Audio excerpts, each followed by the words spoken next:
The terror attack in New Orleans, a horrifying spree that left Bourbon Street soaked in blood. A bird flu outbreak teeters on the edge of becoming the next global pandemic, with every cough now a cause for paranoia. Whack jobs are blowing up Cybertrucks in front of Trump's properties in Las Vegas, leaving deranged suicide notes about Chinese gravitic drones capable of vaporizing entire American cities in one fell swoop. California's on fire again, because of course it is, this time displacing tens of thousands and burning down the mansion of none other than James Woods in a poetic stroke of fiery irony. And Trump is busy firing up his second term by floating the takeover of Canada, suggesting its annexation into the Greater American Union with a straight face.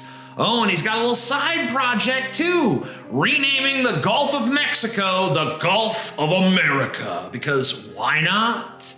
Meanwhile, Justin Trudeau has had enough and announces his resignation as Canada's Prime Minister, leaving our northern neighbors in a state of political whiplash as they ponder their next move.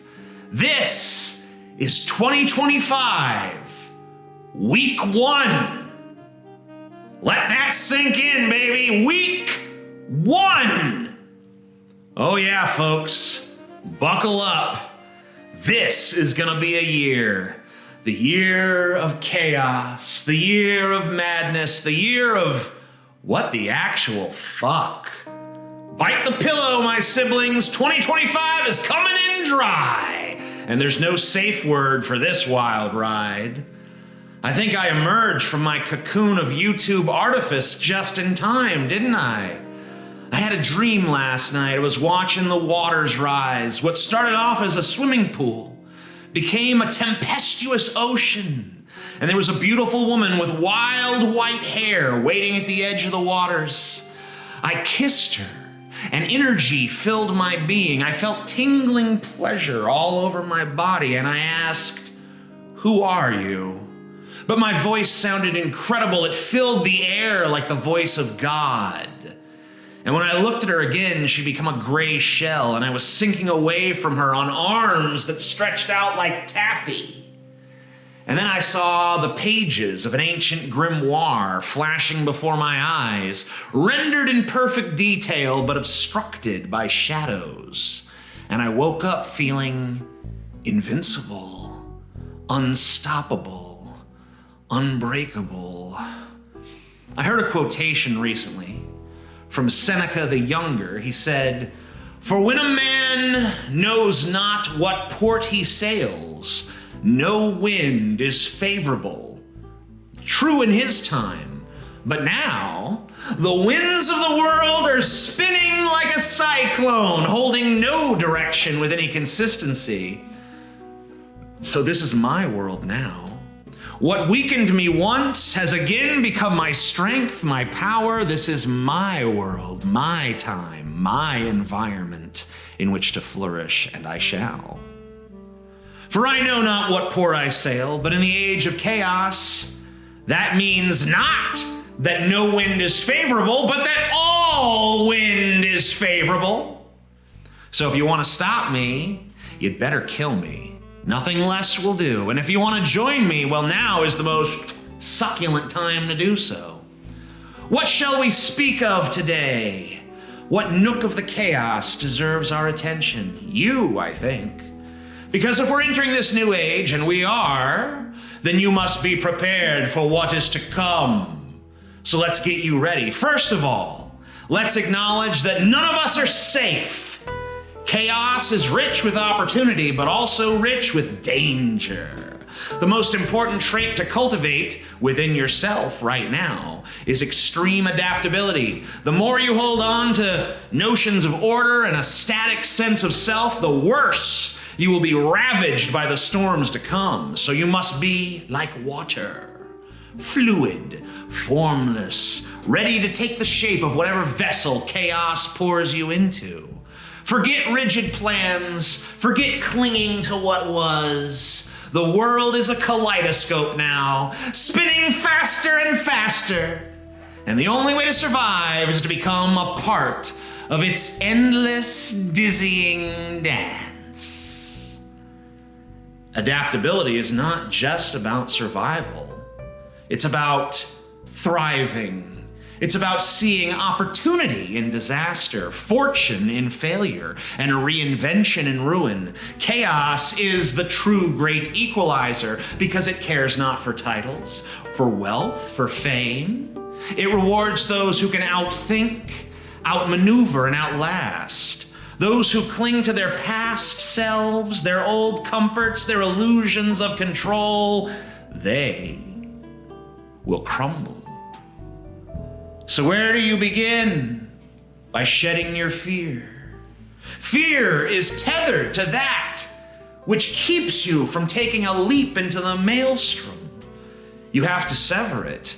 Fear of loss, fear of change, fear of the unknown, it's all dead weight, all obsolete, so drop it, and you'll find yourself lighter and faster and freer.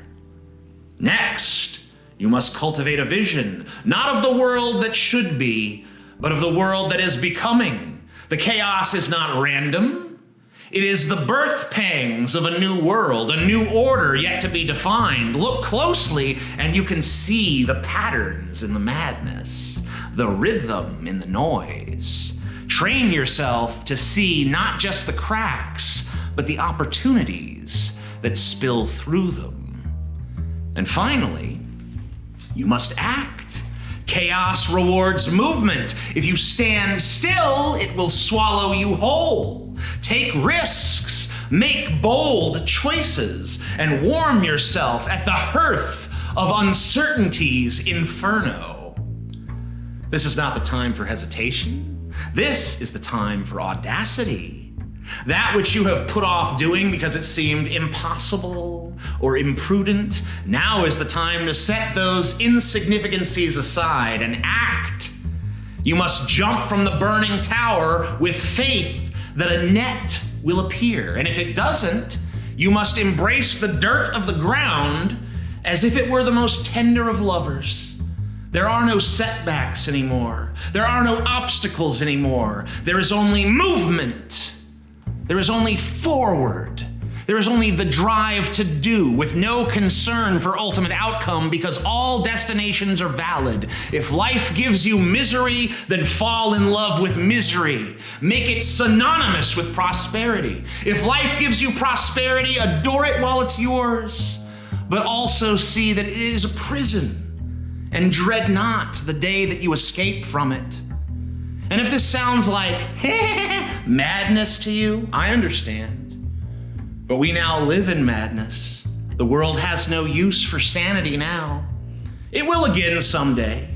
Chaos and order are both impermanent. They each yield to one another like yin and yang, like the tides that rise and fall.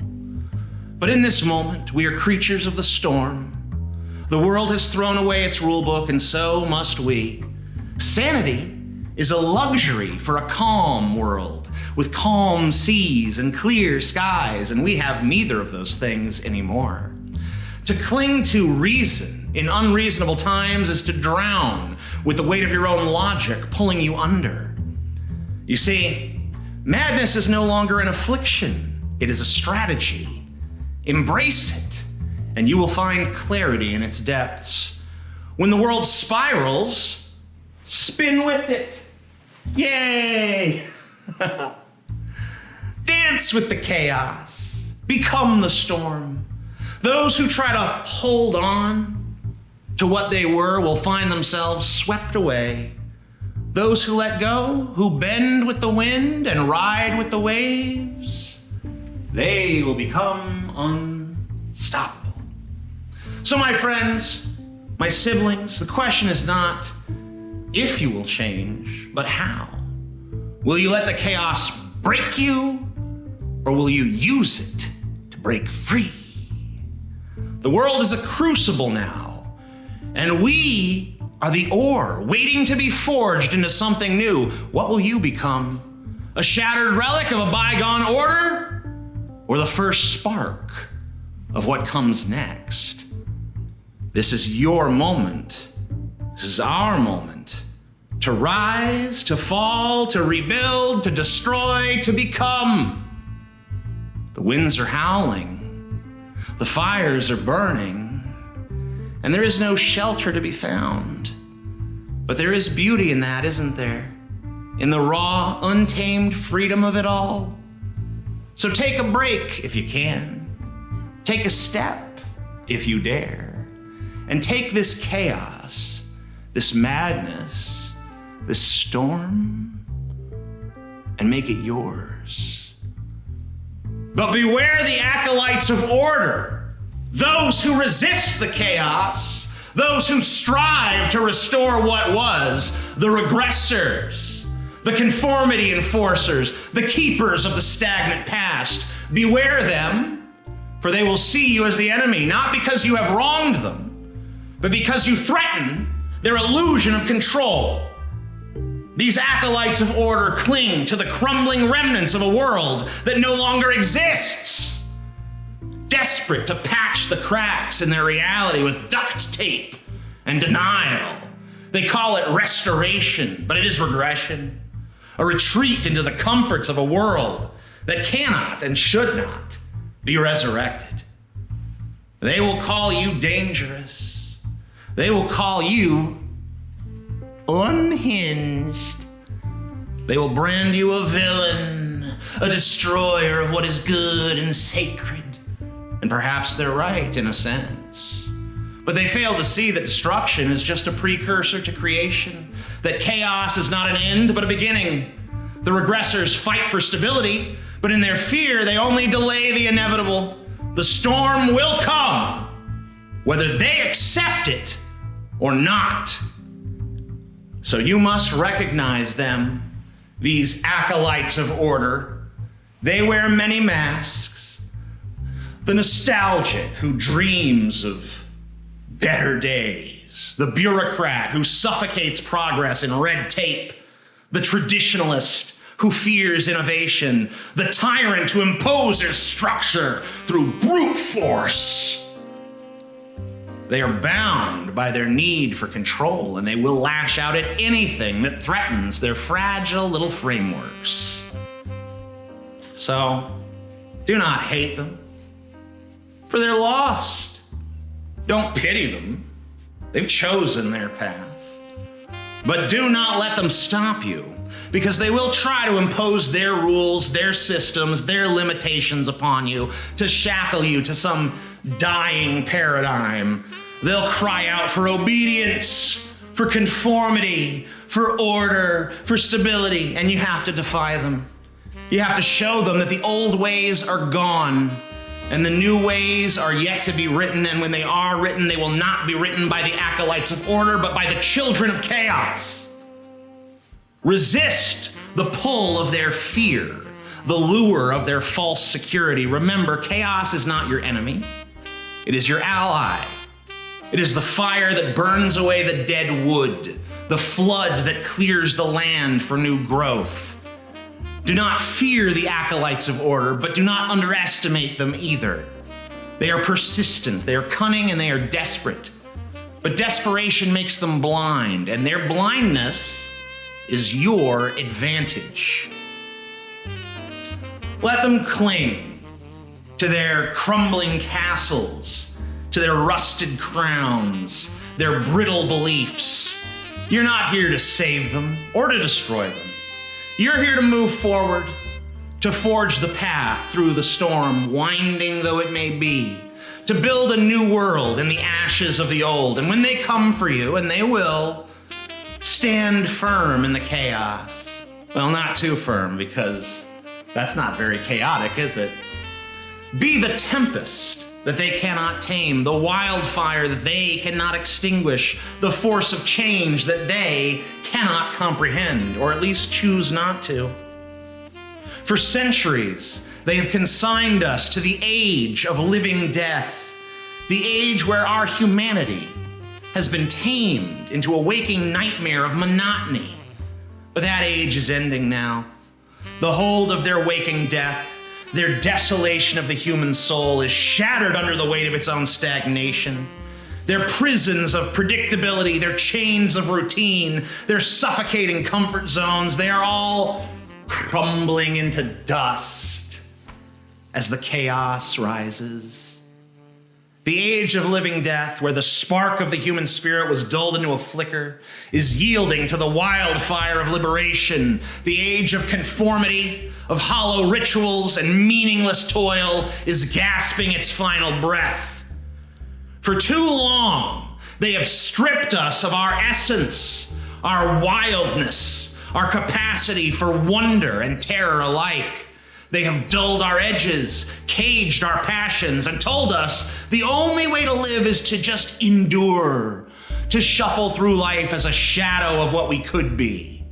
They've sold us safety at the cost of vitality, predictability at the expense of creativity, order at the expense of meaning. But now, the storm has come to set us free. The fires that consume Los Angeles right now are nothing compared to the fires that burn in you. Many of you have forgotten the fire. For so long now, it has felt like a little pilot light flickering in the darkness, threatening to go out entirely, just like my light just did, rendering you nothing more than a shambling zombie, a corpse slave of a misery machine, manufacturing mundanity. That's not you, my brother, my sister, my sibling. That's never been you. You know that. You sense even now who you're supposed to be, don't you? You feel the true essence of your flame. You want to let it rage, to let it burn with abandon. But you have been trained to fear it. Yet be not afraid. I have here in my possession the fruit snack of your enslavement. And behold, I consume it.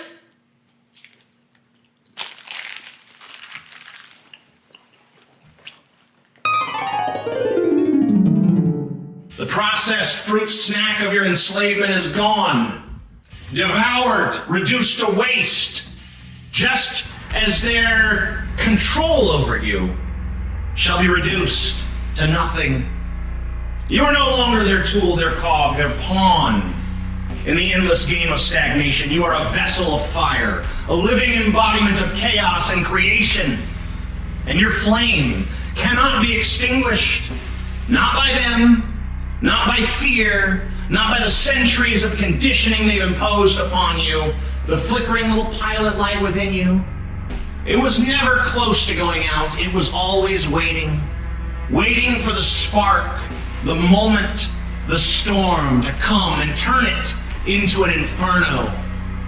And here it is. Here you are.